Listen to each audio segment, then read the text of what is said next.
Hello friends, ఎలా ఉన్నారు? అంత బాగున్నారు కదా? ఈరోజు కూడా మీ వెరైటీ కిట్టు ఒక వెరైటీ రెసిపీతో వచ్చేసింది. ఫ్రెండ్స్, మురుకులు అంటే తెలియని వాళ్ళు ఉండరు కదా. మంచి టైం పాస్ స్నాక్ అవునా?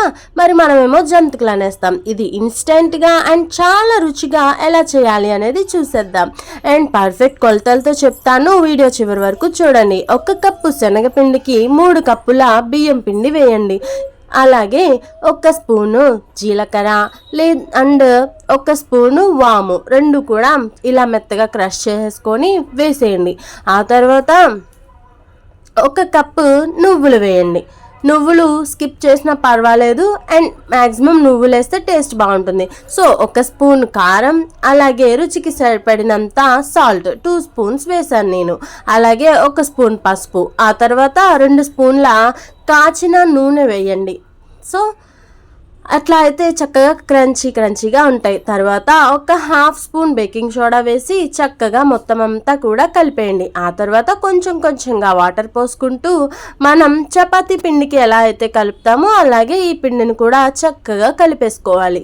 సో వాటర్ మరీ ఎక్కువ కాకుండా అలాగే తక్కువ గట్టిగా కూడా కాకుండా చక్కగా కలుపుకోండి. ఆ తర్వాత కొంచెం చేతిలో ఆయిల్ వేసుకొని ఇలా పైన రాసి 1 పావు గంట పక్కన పెట్టేయండి. చూసారా, పిండి చక్కగా మెత్తగా ఇలా అటు సాఫ్ట్ కాదు, అలా అని గట్టిగా కూడా కాదు. సో ఇలా వచ్చేస్తుంది.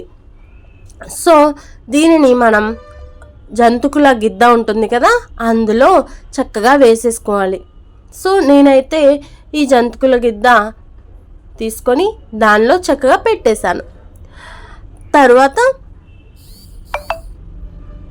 ఇవి చూసారు కదా హోల్స్, ఈ హోల్స్ ద్వారా వేసుకుంటున్నాను. ఇంకొంచెం చిన్నవైనా పర్వాలేదు, పెద్ద హోల్స్ అయినా పర్లేదు. అండ్ సేమ్ ముళ్ళ జంతికలకు కూడా ఇదే ప్రాసెస్.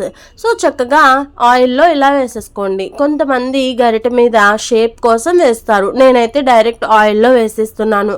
సో చూడండి, ఇలా ఆయిల్ అయితే మూకిళ్ళలో డీప్ ఫ్రైకి సరిపడనంతా వేసుకొని, అండ్ ఎక్కువ వేయకండి, ఎందుకంటే మనం జంతికలు వేయంగానే ఆయిల్ పైకి పొంగుతుంది. సో బౌల్కి హాఫ్లో వేసి తర్వాత ఇది దగ్గరకు వచ్చిన తర్వాత ఇంకొంచెం యాడ్ చేసుకోవచ్చు. మళ్ళీ వేడి చేయాలి. ఆ తర్వాత హై ఫ్లేమ్లో కాకుండా మీడియం ఫ్లేమ్లో పెట్టి మీడియంగా మెల్లగా ఉడికించుకోవాలి. అలా అయితేనే చక్కగా క్రంచీగా ఉంటాయి. సో నచ్చితే ఫ్రెండ్స్ లైక్ చేయండి. Thank you.